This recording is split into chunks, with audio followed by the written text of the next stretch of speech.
The magic നോവലിലേക്ക് സ്വാഗതം. കൺമണി part 2.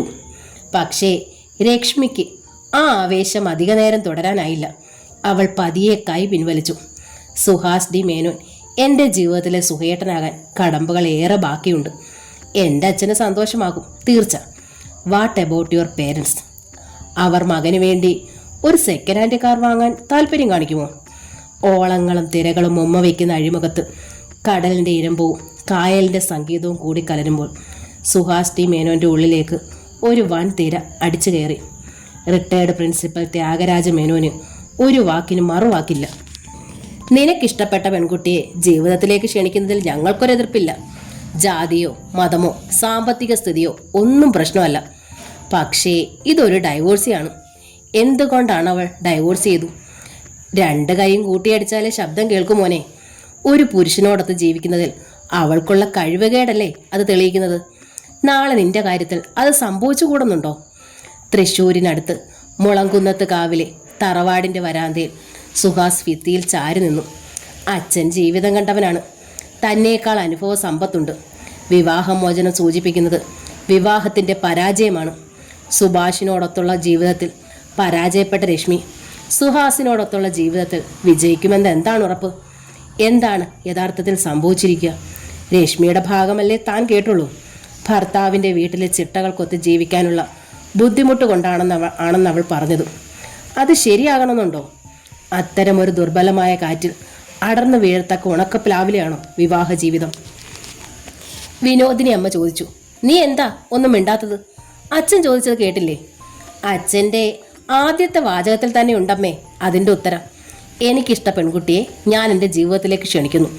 അതിന് നിങ്ങളുടെ ആശീർവാദം ഉണ്ടാകണം. അതിനാരും മറുപടി പറഞ്ഞില്ല. മറുപടി പ്രതീക്ഷിച്ച് സുഹാസ് കണ്ടത് അമർഷത്തോടെ അകത്തേക്ക് നടക്കുന്ന അച്ഛനമ്മമാരെയാണ്. അടുത്ത ദിവസം രാവിലെ തിരുവനന്തപുരത്തേക്കുള്ള സൂപ്പർ ഫാസ്റ്റിംഗ് കാത്ത് തൃശ്ശൂർ ബസ് സ്റ്റാൻഡിൽ നിൽക്കുമ്പോൾ സുഹാസിൻ്റെ മനസ്സ് പറഞ്ഞു, അച്ഛനമ്മമാരുടെ മനസ്സിൻ്റെ അംഗീകാരം തനിക്ക് ലഭിച്ചിട്ടില്ല. എതിര് നിൽക്കാത്തത് മകനെ ഉൾക്കൊള്ളാനുള്ള അവരുടെ മനസ്സിൻ്റെ വലിപ്പം കൊണ്ട് മാത്രം. തമ്പാനൂരിൽ ബസ് ഇറങ്ങിയ സുഹാസ് ഓട്ടോ പിടിച്ച് നേരെ പോയത് രശ്മിയുടെ വീട്ടിലേക്കാണ്. അച്ഛനും അമ്മയും ഒരു എതിർപ്പും പറയാതെ സമ്മതിച്ചു എന്ന സന്തോഷം കൃത്രിമമായ മുഖത്ത് വരുത്തിയാണ് അയാൾ കാര്യങ്ങൾ പറഞ്ഞത്. പക്ഷേ സുഹാസ് ഒരു നല്ല നടനായിരുന്നില്ല. ആയിരുന്നെങ്കിൽ തന്നെ അഭിനയത്തിനപ്പുറത്തെ യാഥാർത്ഥ്യം കാണാനുള്ള ഉൾക്കണ്ണ് രശ്മിക്കുണ്ടായിരുന്നു. അഡ്വക്കേറ്റ് നമ്പ്യാർ അങ്ങനെയൊന്നും ചിന്തിച്ചില്ല. മകൾക്കൊരു രണ്ടാം ജീവിതം ലഭിക്കാൻ പോകുന്നു. അതും സുമുഖനും വിദ്യാസമ്പന്നനും തറവാടിയുമായൊരു ഭാഗ്യവതിയല്ല അവളെന്ന് ആര് പറഞ്ഞു?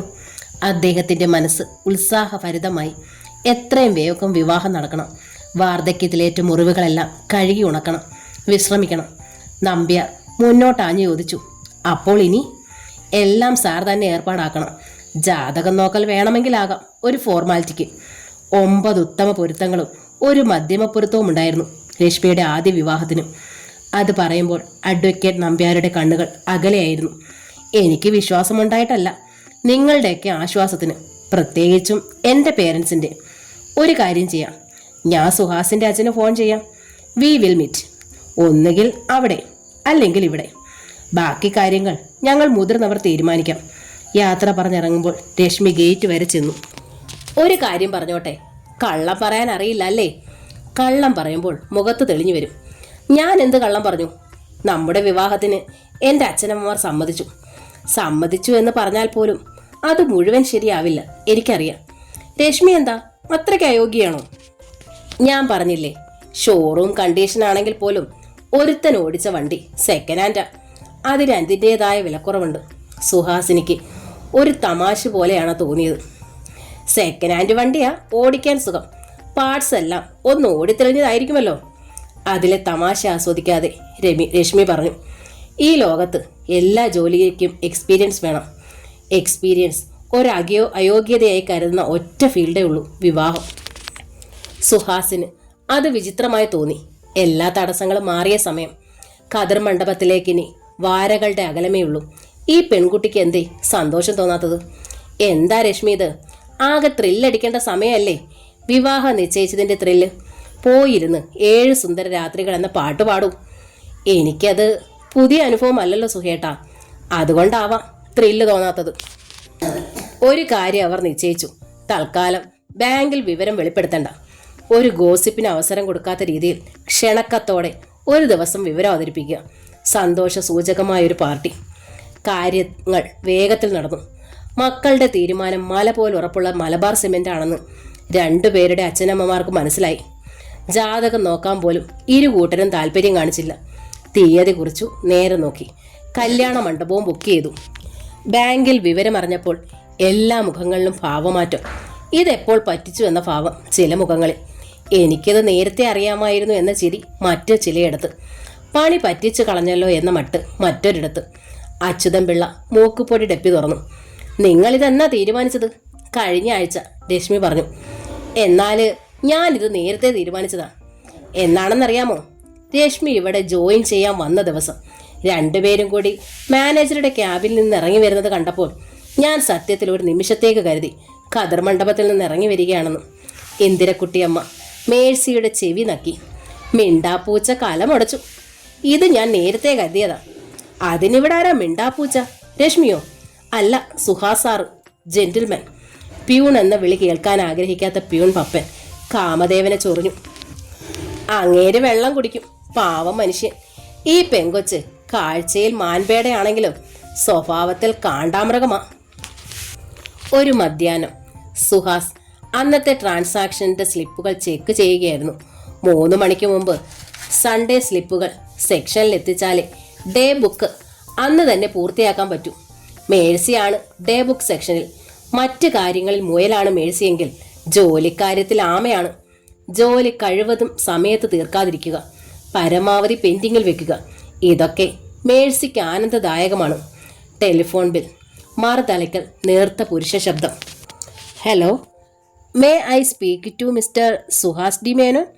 Yes, speaking. എനിക്കൊന്ന് കാണണം. ആരാ സംസാരിക്കുന്നത്? സസ്പെൻസ് കളയണ്ട, നേരിൽ കാണുമ്പോൾ അറിഞ്ഞാൽ പോരെ.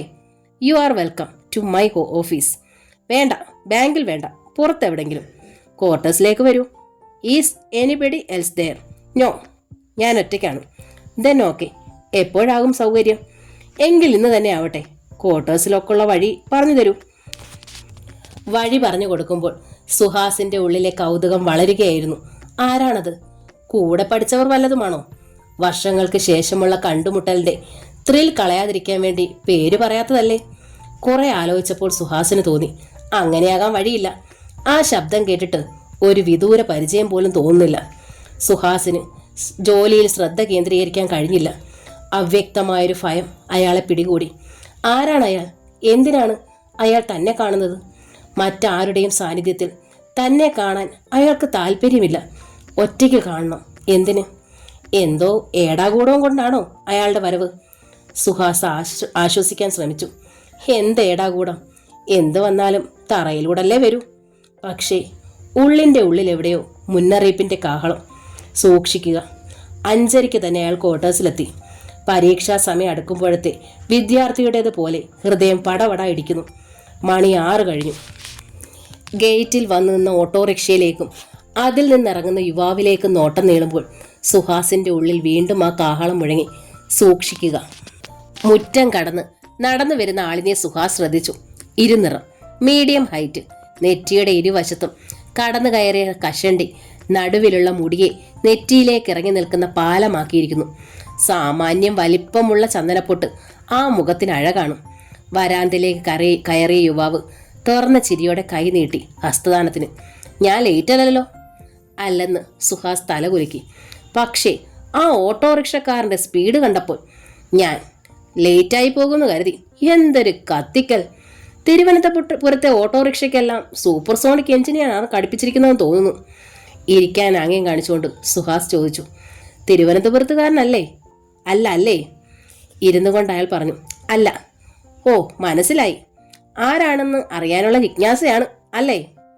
Quite natural. ഐഡന്റിറ്റി വെളിപ്പെടുത്താൻ മടിക്കുക, എന്നെ ഒറ്റയ്ക്ക് കാണണം എന്നാവശ്യപ്പെടുക, ഇതൊക്കെ ജിജ്ഞാസ ഉണർത്തുന്ന കാര്യങ്ങളല്ലേ? അയാളുടെ ശബ്ദത്തിൻ്റെ ടോൺ മാറി. അത് ആർദ്രമായി. മിസ്റ്റർ സുഹാസ് ഡി മേനോന് എന്നെ അറിയില്ല. പക്ഷേ നിങ്ങളുടെ വുഡ്ബിക്ക്, അതായത് രശ്മി നമ്പ്യാർക്ക് എന്നെ അറിയാം. I am Subhash Poduval from Calicut. Suhas ചെറുതായി ഞെട്ടി. സുഭാഷ് പൊതുവാൾ, രശ്മിയുടെ ആദ്യ ഭർത്താവ്. സുഹാസിന് നീരസമാണ് തോന്നിയത്. രാജിവെച്ചൊഴിഞ്ഞ സീറ്റിലേക്ക് പുതുതായി വരാൻ പോകുന്ന ആളിനെ പരിചയപ്പെടാൻ വന്നതാണല്ലേ? പ്രയോഗം നന്നായി. അങ്ങനെ തന്നെയെന്ന് വെച്ചോളൂ. കൂടുതൽ വിശദീകരണം ആവശ്യമില്ലല്ലോ. സുഹാസിന്റെ ശബ്ദത്തിന് കനമേറി. ഉണ്ട്, കൂടുതൽ വിശദീകരണം ആവശ്യമുണ്ട്. എന്നെ വെറുതെ ഒന്ന് പരിചയപ്പെടാൻ വേണ്ടി കോഴിക്കോട്ട് നിന്ന് ബുദ്ധിമുട്ടി തിരുവനന്തപുരം വരെ വരില്ല, അത് തീർച്ച. You are correct. ഈ ഐറ്റം എൻ്റെ പരിപാടിയിലേ ഉണ്ടായിരുന്നില്ല. ഡയറക്ടർ ഓഫ് കോളേജിയേറ്റ് എഡ്യൂക്കേഷനിൽ ഒരാവശ്യത്തിന് വന്നു. ഇവിടെ ചില ബാങ്ക് സോഴ്സിൽ നിന്നാണ് വിവരം അറിഞ്ഞത്. അപ്പോൾ ഒന്ന് കാണണമെന്ന് തോന്നി. സുഹാസ് സൂക്ഷിച്ചു നോക്കി. പറഞ്ഞതെല്ലാം അപ്പടി വിഴുങ്ങാൻ പ്രയാസം. തനിച്ച് കാണണമെന്ന് പറഞ്ഞത് ബാങ്കിൽ വെച്ചൊരു മീറ്റിംഗ്, അതും രശ്മിയുടെ പ്രസന്റ്. നമ്മുടെ കണ്ടുമുട്ടലിൽ തന്നെയുണ്ട് അസാധാരണത്വം. സാധാരണഗതിയിൽ രണ്ടുപേരും ഒഴിവാക്കാൻ ശ്രമിക്കുന്നതാണ് ഈ കണ്ടുമുട്ടൽ. നിങ്ങൾക്ക് പറയാനുള്ളത് തകർന്ന ദാമ്പത്യത്തെക്കുറിച്ചാണ്. എനിക്കത് സന്തോഷപ്രദമായിരിക്കില്ല. കാരണം പറയാൻ പോകുന്നത് എൻ്റെ ഭാവി വധുവിനെ കുറിച്ചാണ്. അത് എൻ്റെ വിവാഹ സ്വപ്നങ്ങളെ ബ്ലാക്ക് ഔട്ട് ചെയ്യും. സുഭാഷ് ആ സംഭാഷണം കേട്ടിരുന്നു. പറയൂ, നമ്മൾ രണ്ടുപേർക്കും സന്തോഷപ്രദമല്ലാത്ത ഈ കണ്ടുമുട്ടൽ നിങ്ങൾ എന്തിനു ക്ഷണിച്ചു വരുത്തി? What is your purpose? അതിന് മറുപടി പറയുന്നതിന് മുമ്പ് നല്ലൊരു ആതിഥേയനാകാൻ ശ്രമിക്കൂ. ഞാൻ വന്നിട്ട് ഒരു കപ്പ് ചായ ഓഫർ ചെയ്തില്ലല്ലോ. സോറി, ഞാനത് മറന്നു. ചായ തയ്യാറാക്കി ഞാൻ ഫ്ലാസ്കിൽ വെച്ചിട്ടുണ്ട്. ഇടയ്ക്കൊന്ന് കനീഭവിച്ച സൗഹൃദത്തിൻ്റെ അന്തരീക്ഷം ചായയുടെ ചൂടിലുരുകി. മനഃപൂർവ്വം എന്നോണം ഇരുവരും വിഷയം മാറ്റി തൊഴിൽ മേഖലയിലേക്ക് കടന്നു. ചായ ഊതി കുടിച്ചുകൊണ്ട് സുഭാഷ് ചോദിച്ചു, ബാങ്ക് ക്വാർട്ടേഴ്സ് ആണ് അല്ലേ? അതെ. അയാൾ ചുറ്റുപാടും നോക്കി. കൊള്ളാം, നല്ല ഭംഗിയുള്ള വീട്, എല്ലാ ഫെസിലിറ്റീസും ഉണ്ട് അല്ലേ? ഒന്നൊഴിച്ച് ഒരു പെണ്ണിൻ്റെ സാന്നിധ്യം. ആഹാരമൊക്കെ പകുതി ഹോട്ടലിൽ, ബാക്കി സെൽഫ് കുക്കിംഗ്. അതിനൊരു ശാശ്വത പരിഹാരം ഉണ്ടാകാൻ പോകുന്നു. സുഭാഷ് വീണ്ടും തെന്നിമാറി. ബാങ്കിലേക്ക് കുറച്ച് ദൂരമില്ലേ? എങ്ങനെ യാത്ര? വെഹിക്കിളുണ്ടോ? തൽക്കാലം 2 വീലറുണ്ട്. ഒരു കാർ വാങ്ങണമെന്ന് ആലോചിക്കുന്നു. ഹണിമൂൺ ട്രിപ്പിന് കാറല്ലേ രസം? സുഭാഷിന് വല്ലായ്മ തോന്നി. എങ്ങോട്ട് തിരിഞ്ഞാലും സംഭാഷണം ഒടുവിൽ വന്നു നിൽക്കുന്നത് രശ്മിയും. ഉദ്ദേശം വ്യക്തം. അയാൾ തന്നിൽ നിന്ന് രശ്മിയെക്കുറിച്ച് കേൾക്കാൻ ആഗ്രഹിക്കുന്നു. എന്താണ് തൻ്റെ സന്ദർശനത്തിൻ്റെ രഹസ്യം? അതറിയാൻ അയാൾക്ക് ആകാംക്ഷ. സുഭാഷ് എഴുന്നേറ്റ് 2 സ്റ്റെപ്പ് നടന്നു. ഈ മീറ്റിംഗ് ഒഴിവാക്കാമായിരുന്നു എന്ന് ഇവിടെ വന്നപ്പോൾ തോന്നുന്നു. പക്ഷേ എന്തോ, ഇന്നലെ ഹോട്ടൽ മുറിയിൽ എന്നെ കാണാൻ വന്ന ബാങ്കിലെ സുഹൃത്ത് രശ്മിയുടെ വിവാഹകാര്യം പറഞ്ഞപ്പോൾ തോന്നി നിങ്ങളെ ഒന്ന് കാണണമെന്ന്. നിങ്ങളുടെ ബന്ധം തകർക്കാനൊന്നും എനിക്ക് ഉദ്ദേശമില്ല, നിങ്ങളുടെ വിവാഹ സ്വപ്നങ്ങളെ ബ്ലാക്ക് ഔട്ട് ചെയ്യാനും. അഥവാ ഉദ്ദേശമുണ്ടെങ്കിൽ തന്നെ അത് നടക്കാൻ ഞാൻ കൂടി വിചാരിക്കണമല്ലോ. ചെറു ചിരിയോടെ സുഭാഷ് സുഹാസിനെ നോക്കി. ഇല്ല സുഹൃത്തെ, അതിനുദ്ദേശമില്ല. രശ്മി ബുദ്ധിമതിയാണ്, റിയലി ഇൻ്റലിജൻറ്റ്. ഏത് പുരുഷനും ഇഷ്ടപ്പെട്ടു പോകും അവളെ. നല്ല തൻ്റെ ഇടം. തനിക്ക് ശരിയെന്ന് തോന്നുന്നത് അവൾ ചെയ്യും. അതിനാരുടെ അനുവാദം വേണ്ട. അതിന് അവൾക്ക് അവളുടേതായ ന്യായീകരണവും ഉണ്ടാവും. സുഹാസ് ശ്രദ്ധിച്ചു. ഇയാൾ എന്തോന്ന് രശ്മി മഹാത്മ്യം വിളമ്പാൻ വേണ്ടി വന്നതോ? തനിക്കറിയാവുന്ന കാര്യങ്ങളാണല്ലോ ഇതൊക്കെ. രശ്മിയുമായി പരിചയപ്പെടുന്ന ആർക്കും ആദ്യം മനസ്സിലാവുന്ന കാര്യങ്ങൾ.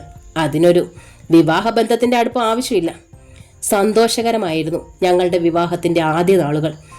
ഞാനും അമ്മയും മാത്രം അടങ്ങുന്ന കുടുംബം, വലിയ വീട്. അവിടെ എല്ലാ സ്വാതന്ത്ര്യങ്ങളും ഉണ്ടായിരുന്നു രശ്മിക്ക്. എൻ്റെ അമ്മയ്ക്ക് അവൾ മരുമകളല്ല, മകളായിരുന്നു. അല്പമൊന്ന് നിർത്തി സുഭാഷ് ചോദിച്ചു, ഞാനെന്ന് ചോദിച്ചാൽ സത്യസന്ധമായ ഉത്തരം പറയുമോ? ആദ്യ വിവാഹത്തെക്കുറിച്ച് എന്താണ് രശ്മി പറഞ്ഞത്? എല്ലാം നിങ്ങൾക്കറിവുള്ളതല്ലേ? അതൊക്കെ തന്നെയാണ് അവൾ പറഞ്ഞത്. സത്യത്തിൽ നിന്ന് വ്യത്യസ്തമായ വെർഷനാണോ നൽകിയെന്നറിയാൻ ചോദിച്ചതാണ്. ഒന്നവൾ പറഞ്ഞു, നിങ്ങളുടേതൊരു ഗോൾഡൻ ഷേക്കായിരുന്നത്രേ. അതായത് ഒരു സ്മൂത്ത് ഗുഡ് ബൈ. പിന്നെ പഴയ ആചാരങ്ങൾ വെച്ചു പുലർത്തുന്ന വീടാണ് നിങ്ങളുടേത് എന്ന് പറഞ്ഞു. വീട്ടിൽ എവിടെയും നിയന്ത്രണങ്ങൾ, വിലക്കുകൾ. സുഭാഷ് ചെറു ചിരിയോടെ കേട്ടിരുന്നു. നിങ്ങളുടെ ജീവിതശൈലിയുമായി ഒത്തുപോകാനുള്ള ബുദ്ധിമുട്ട്, അതാണ് അവൾ പ്രധാന കാരണമായി പറഞ്ഞത്. വിവാഹമോചനം പോലുള്ള പ്രധാന കാര്യത്തിന് അത്രയൊക്കെ കാരണങ്ങൾ മതിയെന്ന് തോന്നുന്നുണ്ടോ മിസ്റ്റർ സുഹാസിന്? പൊരുത്തപ്പെടാൻ കഴിഞ്ഞില്ലെങ്കിൽ പിന്നെന്താ വഴി? പൊരുത്തപ്പെടാൻ ശ്രമിക്കാതിരിക്കുമോ? ഒരു കോംപ്രമൈസിങ് ലൈൻ സ്വീകരിക്കില്ലേ? What do you feel? പിന്നെ എന്താണ് സംഭവിച്ചത്? അതറിയാൻ നിങ്ങൾക്ക് താല്പര്യമുണ്ടോ? അതറിയിക്കാനല്ലേ സുഭാഷ് ഇവിടെ വന്നത്?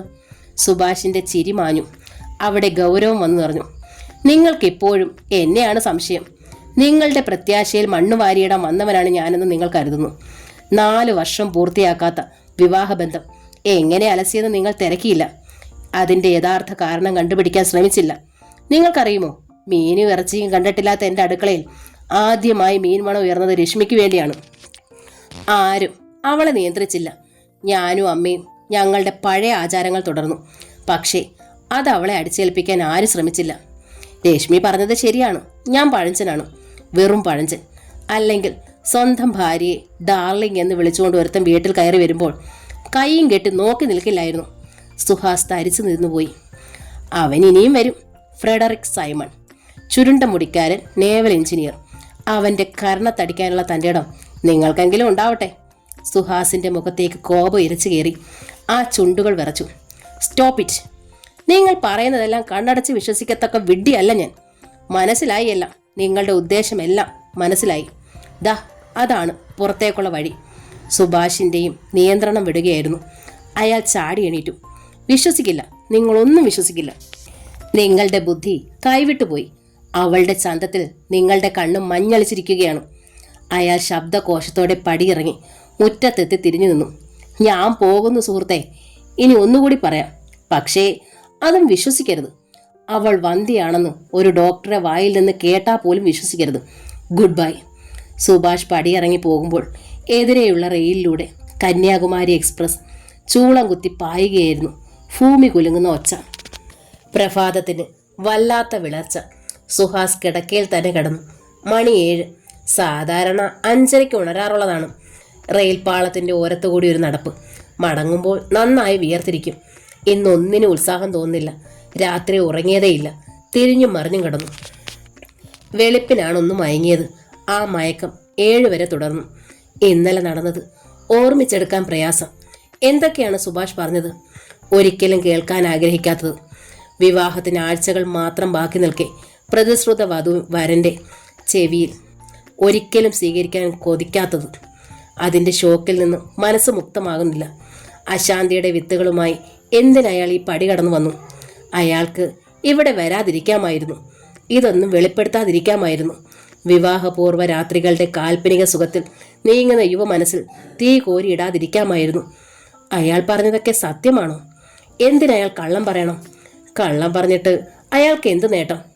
അവരുടെ വിവാഹബന്ധം വേർപെട്ട് കഴിഞ്ഞു. രശ്മി ഇനി ആരുടെ കൂടെ പോയാലും അയാൾക്കൊന്നുമില്ല. ഒരുപക്ഷേ രശ്മിയോടുള്ള പകയായിരിക്കില്ലേ അയാളെ കൊണ്ട് ഈ വെളിപ്പെടുത്തലുകൾ നടത്തിച്ചത്? സ്വന്തം ജീവിതം തകർത്തവളായി അയാൾ രശ്മിയെ കാണുന്നു. അങ്ങനെ അവൾ സൂഹിക്കണ്ട. പുനർവിവാഹത്തിലൂടെ അവൾ ഒരു പുതിയ ജീവിതം നേടിയെടുക്കണ്ട. ആ ദുഷ്ടബുദ്ധി ആയിക്കൂടെ ഇതിന് പിന്നിൽ? ആകാം, അങ്ങനെ വിശ്വസിക്കാം. പക്ഷേ ഒരു സത്യം അവശേഷിക്കുന്നു. രശ്മി വിവാഹമോചനം നേടിയവളാണ്. അതിന് അവൾ നിരത്തിയ കാരണങ്ങൾ തീരെ ദുർബലമല്ലേ? അഡ്ജസ്റ്റ് ചെയ്തു പോകാനുള്ള ബുദ്ധിമുട്ട്, ജീവിതശൈലിയിലുള്ള വ്യത്യാസം, ഇതൊക്കെ ആർക്കാണില്ലാത്തത്? ഏത് വിവാഹ ജീവിതത്തിലും അപസ്വരങ്ങൾ ഉയർത്തുന്ന കാര്യങ്ങളാണിവ. ഇതിനെയൊക്കെ അതിജീവിക്കാൻ കഴിയുന്ന ഒരു വിട്ടുവീഴ്ച മനോഭാവം വളർത്തിയെടുക്കാൻ തയ്യാറാകുമ്പോൾ പൊരുത്തക്കേടുകൾ പൊരുത്തങ്ങളായി മാറും. രശ്മിക്കും സുഭാഷിനും അതെന്തുകൊണ്ട് കഴിഞ്ഞില്ല? വിദ്യാസമ്പന്നരാണ് ഇരുവരും, പ്രായോഗിക ബുദ്ധിയുള്ളവരാണ്. അങ്ങനെ ചിന്തിക്കുന്നതിൽ അർത്ഥമില്ലെന്ന് സുഹാസിന് തോന്നി. സുഭാഷ് പറഞ്ഞ കാര്യങ്ങളുടെ നിജസ്ഥിതി ചെയ്യാനുള്ള സമയം കഴിഞ്ഞുപോയി. വിവാഹം തീരുമാനിച്ചു കഴിഞ്ഞു. ക്ഷണക്കത്തുകൾ വിതരണം ചെയ്തു. മണ്ഡപം വരെ ബുക്ക് ചെയ്തു. ഈ വേളയിൽ ഒരു പിന്മാറ്റം, ഒരു പുനർചിന്തനം പോലും അസാധ്യമാണ്. മാത്രമല്ല, രശ്മിക്ക് വേണ്ടി ഹൃദയത്തിൻ്റെ വാതിലുകൾ തുറന്നിട്ടവനാണ് താൻ. എല്ലാ മൈനസ് പോയിന്റുകളോടും കൂടി അവളെ സ്വീകരിക്കാൻ മനസ്സ് തയ്യാറെടുത്തു കഴിഞ്ഞു. അന്ന് സുഹാസ് ഓഫീസിൽ വളരെ മൂടിയായിരുന്നു. അത് മറച്ചു വെക്കാൻ അയാൾ ശ്രമിച്ചെങ്കിലും രശ്മി അത് ശ്രദ്ധിച്ചു. ലഞ്ച് ബ്രേക്കിന് ഒരു കാഡ്ബറീസിൻ്റെ പീസുമായി അവൾ സുഹാസിൻ്റെ മേശയ്ക്ക് അടുത്തെത്തി. എന്തു പറ്റി സുഹേട്ടാ? രാവിലെ മുതൽ ശ്രദ്ധിക്കുന്നു, ഒരു ഉത്സാഹക്കുറവ്. അയാൾക്ക് തോന്നി എല്ലാം വെട്ടിത്തുറന്നങ്ങ് ചോദിച്ചാലോ. ആരാണ് ഈ ഫ്രെഡറിക് സൈമൺ? എന്താണ് അയാൾക്ക് നീയുമായുള്ള ബന്ധം? നീ ഒരു കായ്ക്കാത്ത മരമാണോ? അതെന്തുകൊണ്ട് തുറന്നു പറഞ്ഞില്ല? എല്ലാം അവളിൽ നിന്ന് കേൾക്കട്ടെ. എങ്കിലും പെട്ടെന്ന് അയാൾ നിയന്ത്രിച്ചു. വേണ്ട, ഒന്നും ഇപ്പോൾ വേണ്ട, ഒന്നും ഇപ്പോൾ വേണ്ട. ഒരു പോസ്റ്റ്മോർട്ടത്തിനുള്ള സമയമല്ലിത്. എല്ലാ മനസ്സിൻ്റെ ഫ്ലോയിപ്പിൽ സ്റ്റോർ ചെയ്ത് സൂക്ഷിക്കാം. വിവാഹ ദിവസം അടുത്ത് വരുന്തോറും സുഹാസിൻ്റെ നഷ്ടപ്പെട്ട ഉത്സാഹം തിരികെ വന്നു. കേട്ടതെല്ലാം കള്ളമാണെന്ന് അയാൾ വിശ്വസിക്കാൻ ശ്രമിച്ചു. വിവാഹത്തിന് തൊട്ടു മുമ്പുള്ള ദിവസങ്ങൾക്ക് വല്ലാത്തൊരു മനോഹാരിതയുണ്ട്. മനസ്സിൽ മലർവാടി വിരിയുന്ന ദിവസങ്ങൾ. സ്വപ്നം കാണാനൊരു സുഖം. സ്വന്തം കുടുംബം എന്ന കൊച്ചു പർദീസയുടെ പാലുക ചുള്ളിൽ നടക്കുന്നു. അകലെ നിന്ന് നോക്കുമ്പോഴത്തെ ആകർഷണം അകത്ത് നടക്കുമ്പോൾ ഉണ്ടാകില്ലായിരിക്കാം.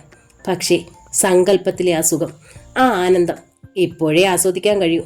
അത് നശിപ്പിക്കാൻ വയ്യ. ചന്ദനപ്പൊട്ടിട്ട കോഴിക്കാട്ടുകാരൻ കോളേജ് അധ്യാപകന്റെ പേരിൽ തിരുവനന്തപുരത്തെ ഒരിടത്തരം കല്യാണ മണ്ഡപം. 300-ൽ താഴെ വരുന്ന സദസ്സ്. ലളിതമായിരുന്നു കല്യാണ ചടങ്ങുകൾ. കുടുംബം മുടിച്ച് 10,000 ആൾക്കാരെ വിളിച്ചു വരുത്തി നടത്തുന്ന ചിലരുടെ ആർഭാട ശൈലിക്ക് ചേരാത്ത ചടങ്ങ്. കുടുംബാംഗങ്ങൾ കുറവായിരുന്നു. രശ്മിയുടെ ഭാഗത്തു നിന്ന് തീരെ കുറച്ച് ആളുകൾ. കൊയിലാണ്ടിയിൽ താമസിക്കുന്ന ഒരു അമ്മാവനും കുടുംബവും. അച്ഛൻ്റെ സഹോദരിയുടെ മക്കൾ. സുഹാസിൻ്റെ തൃശ്ശൂരുള്ള കുറേ ബന്ധുക്കൾ എത്തിയിരുന്നു. സുഹാസിൻ്റെ ഒരു അമ്മാവൻ ജഡ്ജി ആയിരുന്നു. റിട്ടയർ ചെയ്ത് ഇപ്പോൾ സംസ്ഥാനത്തെ സുപ്രധാനമായ ഒരു അന്വേഷണ കമ്മീഷന്റെ തലവനായിരിക്കുന്ന ജസ്റ്റിസ് രാജേന്ദ്ര മേനോൻ ദക്ഷിണ കൊടുക്കാൻ നേരത്ത് തടിച്ച കണ്ണടക്കിടയിലൂടെ നോക്കി. ദക്ഷിണ കൊടുക്കാൻ മാത്രം മതിയോടാ ഞങ്ങളെയൊക്കെ? ഇതൊക്കെ ആലോചിക്കുന്നതിലും തീരുമാനിക്കുന്നതിലും എനിക്കെന്താ റോൾ? ബന്ധുക്കളെല്ലാം പരസ്പരം നോക്കി. എന്നിട്ട് എല്ലാവരും സുഹാസിന്റെ അച്ഛൻ ത്യാഗരാജ മേനോനെ നോക്കി. മറ്റെങ്ങും നോക്കാനില്ലാത്തതുകൊണ്ട് അദ്ദേഹം സുഹാസിന്റെ മുഖത്ത് നോക്കി. പങ്കെടുത്തവരിൽ ഭൂരിഭാഗവും ബാങ്കിലെ സഹപ്രവർത്തകരായിരുന്നു. കുടുംബാംഗങ്ങളുടെ മുഖത്തെ സന്തോഷക്കുറവ് അവർ കണ്ടില്ല. അവർ ഉല്ലസിച്ച് ചിരിച്ച് സജീവമായി പങ്കെടുത്തു. സുഹാസ് ആകെ ക്ഷീണിതനായിരുന്നു. രാവിലെ മുതൽ ഒരിടത്തിരുന്നിട്ടില്ല. ആൾക്കാരെ സ്വീകരിക്കൽ, കുശലാന്വേഷണം, പരിചയപ്പെടുത്തൽ. മുഹൂർത്തം കഴിഞ്ഞയുടൻ ഊണിനുള്ള തിരക്കായി. രാവിലെ 11 മണിയായതുകൊണ്ട് ആരും ഊണ് കഴിക്കാൻ വന്നില്ല. സുഹാസ് മണ്ഡപത്തിന് ചുറ്റും കസേരകൾ ഇരിക്കുന്നവരുടെ നേരെ വീണ്ടും വീണ്ടും ചെന്നു. വരണം, ഊണ് കഴിക്കാം. ആരും അനങ്ങുന്നില്ല. സുഹാസിന്റെ മുഖത്തെ ദയനീയ ഭാവം കണ്ടിട്ടായിരിക്കണം ചിലരൊക്കെ എണീറ്റു. കൂട്ടത്തിൽ വെളുത്തു സുമുഖനായ ചുരുളമുടിക്കാരനെ സുഹാസ് പ്രത്യേകം ശ്രദ്ധിച്ചു. ഓക്കെ, വിശപ്പുണ്ടായിട്ടല്ല, എങ്കിലും ഉണ്ട് കളയാം. അല്പം നടന്ന് അയാൾ തിരിഞ്ഞു നിന്നു. ബൈ ദ ബൈ, നമ്മൾ പരിചയപ്പെട്ടിട്ടില്ല. ഞാൻ വധുവിൻ്റെ ആളാണ്. നിറഞ്ഞ ചിരിയോടെ ഷേക്ക് ഹാൻഡിനായി കൈ നീട്ടിക്കൊണ്ട് അയാൾ പറഞ്ഞു. ഐ ആം ഫ്രെഡറിക് സൈമൺ, നേവിയിൽ എഞ്ചിനീയറാണ്. സുഹാസ് യാന്ത്രികമായി കൈ നീട്ടി. വിവാഹ സമ്മാനങ്ങൾ ഒരു മുറിയിൽ കൂട്ടിയിട്ടിരിക്കുകയാണ്. തേപ്പ് പെട്ടികളാണ് കൂടുതൽ. Electric oven, tea set, frying pan, നിലവിളക്ക് തുടങ്ങിയവയുമുണ്ട്. ഒന്നും അടുക്കി പെറുക്കി വെച്ചില്ല. എല്ലാം പെറുക്കി ഏതെങ്കിലും കടയിൽ കൊടുത്തിരുന്നെങ്കിൽ ഒരു വാഷിംഗ് മെഷീൻ മേടിക്കാനുള്ള കാശ് കിട്ടിയേനെ എന്ന് രശ്മി തമാശ പറഞ്ഞു. നിറങ്ങളുടെ സങ്കലനം കൊണ്ട് മനോഹാരിതയാർന്ന ഒരു പിക്ചർ പ്ലേറ്റ്. ലാമിനേറ്റ് ചെയ്ത ആ പ്ലേറ്റ് മേശപ്പുറത്ത് ചാരി വെക്കാവുന്ന രീതിയിലാണ്. താഴെ ഗോൾഡൻ യെല്ലോ നിറത്തിൽ എംബോസ് ചെയ്ത വരികൾ. സുഹാസ് വായിച്ചു. എവിടെയോ വാടി വീണ കനകാംബര പൂക്കളുടെ സുഗന്ധം തേടി ഞാൻ അലയുന്നു. സുഹാസ് ആ പിക്ചർ പ്ലേറ്റിൽ തന്നെ നോക്കിയിരുന്നു. സമ്മാനങ്ങളുടെ കൂട്ടത്തിൽ നിന്ന് രശ്മി അത് മാത്രം എടുത്ത് മേശപ്പുറത്ത് വെച്ചിരിക്കുന്നു. അതിനെന്താണ് ഇത്ര പ്രത്യേകത? അയാൾ അകത്തേക്ക് നോക്കി. രശ്മി കുളിക്കുകയാണ്. കുളി കഴിഞ്ഞ് മുടി വിടർത്തി വരുമ്പോൾ രശ്മി കണ്ടത് ആ പിക്ചർ പ്ലേറ്റിൽ തുറച്ചു നോക്കിയിരിക്കുന്ന സുഹാസിനെയാണ്. എന്താ, അതിഷ്ടപ്പെട്ടോ? ആ കിറുക്കൻ ഫ്രെഡിയുടെ പ്രസന്റേഷനാണ്. സുഹാസ് ചെറുതായി ഞെട്ടി. ഫ്രെഡിയോ? അതാരാ? ഓ, ഞാൻ പരിചയപ്പെടുത്തിയില്ല. ഫ്രെഡറിക് സൈമൺ എൻ്റെ ഒരു ഓൾഡ് ഫ്രണ്ടാണ്. ക്ലാസ്മേറ്റ് ആണോ? സ്ട്രിക്ട്ലി സ്പീക്കിംഗ് അല്ല. ഞാൻ ഡാൻസ് പഠിച്ച കോളേജിൽ ഫ്രെഡിയും ഉണ്ടായിരുന്നു. വെസ്റ്റേൺ ഡാൻസ് പഠിക്കാൻ. നന്നായി ഡാൻസ് ചെയ്യും, പാടുകയും ചെയ്യും. പക്ഷേ ആളൊരു സ്വപ്നജീവിയാണ്. സാങ്കല്പിക ലോകത്തിലാണ് എപ്പോഴും. എനിക്കങ്ങനെ തോന്നിയില്ലല്ലോ. സുഹേടൻ എങ്ങനെ അറിയാം? ഞാൻ പരിചയപ്പെട്ടു അന്ന് കല്യാണ ദിവസം. ഓഹോ, ഞാൻ അറിഞ്ഞില്ല. It's strange. അവൻ അങ്ങനെ ഇടിച്ചു കയറി പരിചയപ്പെടുന്ന ടൈപ്പ് അല്ല. സുഹാസ് ആ വരികൾ വീണ്ടും വായിച്ചു. എവിടെയോ വാടി വീണ കനകാംബര പൂക്കളുടെ സുഗന്ധം തേടി ഞാൻ അലയുന്നു. രശ്മി ചിരിച്ചു. ഏതോ ഇംഗ്ലീഷ് കവിതയിൽ നിന്ന് തട്ടിയതാണ്. എപ്പോഴും മോഹഭംഗം, നിരാശ. പറഞ്ഞില്ലേ, അവൻ കിറുക്കനാണ്. കിടക്കയിലേക്ക് ചായുമ്പോൾ സുഹാസ് ചിന്താമഗ്നനായിരുന്നു. എന്താ സുഹേട്ടാ ഒന്നും മിണ്ടാത്തത്? ഞാൻ ഫ്രെഡറിക് സൈമണിനെ കുറിച്ച് ആലോചിക്കുകയായിരുന്നു. അയാൾ തേടി അലഞ്ഞ കനകാംബര പൂവിനെ കുറിച്ചും. ആ വരികളിൽ എന്തോ ഒളിഞ്ഞിരിക്കുന്നു. എന്തോ കൊതിച്ച് നേടാൻ കഴിയാതെ പോയ മനസ്സിന്റെ തേങ്ങൽ. രശ്മി സുഹാസിനെ സൂക്ഷിച്ചു നോക്കി. ഞാനൊന്ന് ചോദിച്ചാൽ സത്യം പറയുമോ? ഫ്രെഡറിക് നിന്നെ സ്നേഹിച്ചിരുന്നോ? സുഹേട്ടൻ അതെങ്ങനെ തോന്നി? ഈ പ്രസന്റേഷൻ കണ്ടിട്ടാണോ? അതെ എന്ന് പറയാനാണ് സുഹാസ് ആഗ്രഹിച്ചതെങ്കിലും പറഞ്ഞതല്ല എന്നാണ്. പിന്നെ നിന്നെ അയാൾ എന്താണ് വിളിക്കുന്നത്? രശ്മി എണീറ്റിരുന്നു. ഓഹോ, എല്ലാം അറിഞ്ഞിരിക്കുന്നു. എങ്കിൽ പറയാം. ഫ്രെഡി എന്നെ ഡാർലിംഗ് എന്നാണ് വിളിക്കുന്നത്. അയാൾ എന്നെ സ്നേഹിച്ചിരുന്നു. സ്നേഹമല്ല, ഒരു തരം ആരാധനയായിരുന്നു എന്നോട്. പക്ഷേ അയാളെ ഒരു ഫ്രണ്ട് എന്നതിനപ്പുറം കാണാൻ എനിക്ക് കഴിഞ്ഞില്ല. ഒരിക്കൽ പോലും ഞങ്ങൾ ശാരീരികമായി കാമുകന്മാരായിരുന്നിട്ടില്ല. വിവാഹം കഴിയുമ്പോൾ ഞങ്ങൾക്കൊരു അഭ്യർത്ഥനയുണ്ടായിരുന്നുള്ളൂ, അയാളെ അകറ്റി നിർത്തരുതെന്ന്. അയാളുടെ മനസ്സിലെ കാമുകയുടെ പീഡത്തിൽ നിന്ന് ഞാൻ എന്നെ സ്വയം വിഡ്രോ ചെയ്യരുതെന്ന്. നീ അത് സമ്മതിച്ചു? Of course. അതിനെന്താ തെറ്റ്? അപ്പോൾ ആർക്കാണ് കിറുക്ക്, നിനക്കോ അയാൾക്കോ? സ്വന്തം ഭാര്യയെ ഡാർലിംഗ് എന്ന് വിളിച്ചുകൊണ്ട് ഒരുത്തൻ കയറി വരുന്നത് ഏത് ഭർത്താവും സഹിക്കും? രശ്മി സുഹാസിനോട് ചേർന്നിരുന്നു. കാര്യങ്ങൾ കൂടുതൽ വ്യക്തമാകുന്നു. സുഭാഷിനെ കണ്ടു അല്ലേ? അയാൾ സ്റ്റഡി ക്ലാസ് തന്നു കാണും. അതല്ലല്ലോ ഇവിടെ പ്രശ്നം. അല്ല, ഇവിടെ പ്രശ്നം ഉറങ്ങുക എന്നതാണ്. മധുവിധ രാത്രിയുടെ രസം ആസ്വദിക്കുക എന്നതാണ്. രശ്മി ചിരിച്ചുകൊണ്ട് കൈനീട്ടി ബെഡ് സ്വിച്ച് ഓഫ് ചെയ്തു. അത് രാവിലെ എഴുന്നേൽക്കുന്ന സ്വഭാവക്കാരനാണ് സുഹാസ്. മധുവിധ പ്രമാണിച്ച് മോർണിംഗ് വാക്കിന് അവധി കൊടുത്തിരിക്കുകയാണെങ്കിലും രാവിലെ എഴുന്നേറ്റ് അയാൾ മുറ്റത്ത് നടന്നു. എവിടെയോ എന്തൊക്കെയോ പിശകുന്നു. കമ്പ്യൂട്ടറൈസ്ഡ് ജീവിത സ്വപ്നങ്ങളായിരുന്നു തൻ്റേത്. രശ്മിയിൽ താൻ കണ്ടത് ജീവിത പങ്കാളിക്കപ്പുറം ഒരു വഴികാട്ടിയാണ്. തൻ്റേടിയാണവൾ. നല്ല ബുദ്ധി സാമർഥ്യം. മനസ്സ് പതർന്ന അവസരത്തിൽ ധൈര്യം പകരാൻ അവൾക്ക് കഴിയും. ജീവിതത്തിനൊരു തണൽ, അതായിരുന്നു രശ്മിയിൽ താൻ കണ്ടത്. പക്ഷേ കമ്പ്യൂട്ടർ തെറ്റായ വിവരം നൽകുന്നു. ഫീഡ് ചെയ്ത ഫിഗറുകളിൽ എവിടെയോ ഒരു പിശക്.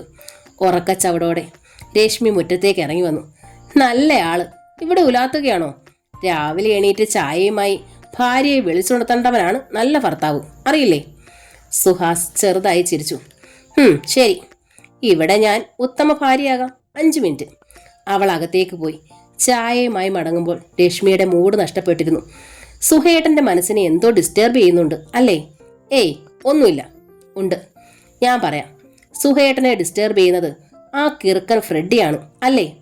ഞാനുമായുള്ള അയാളുടെ ബന്ധത്തെ സുഹേട്ടൻ സംശയിക്കുന്നു. അങ്ങനെയില്ല, പക്ഷേ അത്ര സന്തോഷം തരുന്ന ചിന്തയല്ലത്. Quiet natural. ഒരു ഭർത്താവിനും സന്തോഷം തരുന്ന ചിന്ത ആയിരിക്കില്ല അത്. അയാൾ എന്നെ സ്നേഹിച്ചിരുന്നു എന്ന് പറഞ്ഞല്ലോ, പക്ഷേ അത് അംഗീകരിക്കാൻ എനിക്ക് കഴിഞ്ഞില്ല. അയാളെ ഭർത്താവിൻ്റെ സ്ഥാനത്ത് കാണാൻ എനിക്ക് കഴിഞ്ഞില്ല. എങ്കിൽ എനിക്ക് യെസ് മൂളാമായിരുന്നു.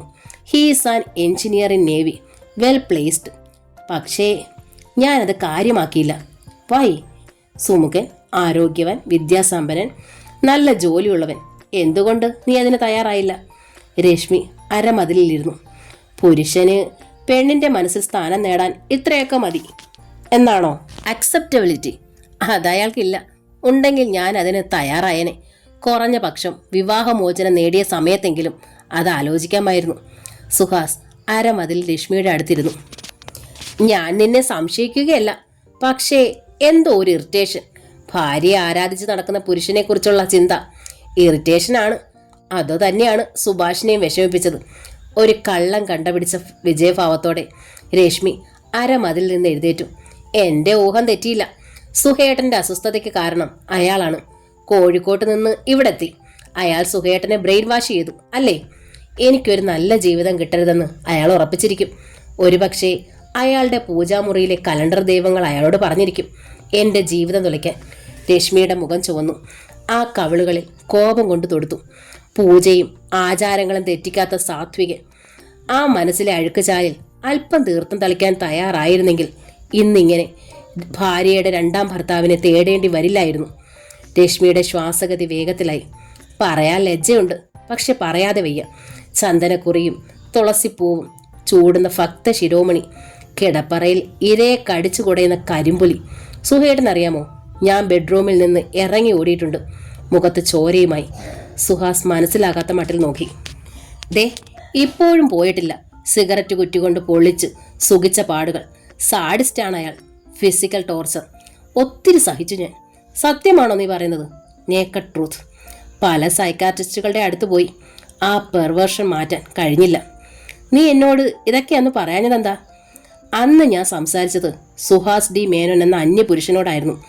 ഇന്നിതൊക്കെ തുറന്നു പറയുന്നത് എൻ്റെ ഭർത്താവിനോട്. മനസ്സിൻ്റെ അറകൾ തുറന്നപ്പോൾ തണുത്ത കാറ്റ് വീശി. അത് സുഹാസിൻ്റെ പൊള്ളുന്ന ചിന്തകളെ തണുപ്പിച്ചു. ഇതൊക്കെ തന്നെയാണ് സത്യം. സുഭാഷ് തന്നെ തെറ്റിദ്ധരിപ്പിക്കാൻ ശ്രമിക്കുകയായിരുന്നു. സുഹാസിന്റെ മനസ്സിൽ പ്രതീക്ഷയുടെ തിരിമണി എന്ന നോവലിന്റെ ഈ ഭാഗം ഇവിടെ പൂർണ്ണമാവുകയാണ്. ഈ നോവൽ നിങ്ങൾക്ക് ഇഷ്ടമായെങ്കിൽ ലൈക്ക് ചെയ്ത് ഷെയർ ചെയ്ത് സബ്സ്ക്രൈബ് ചെയ്യണേ. താങ്ക്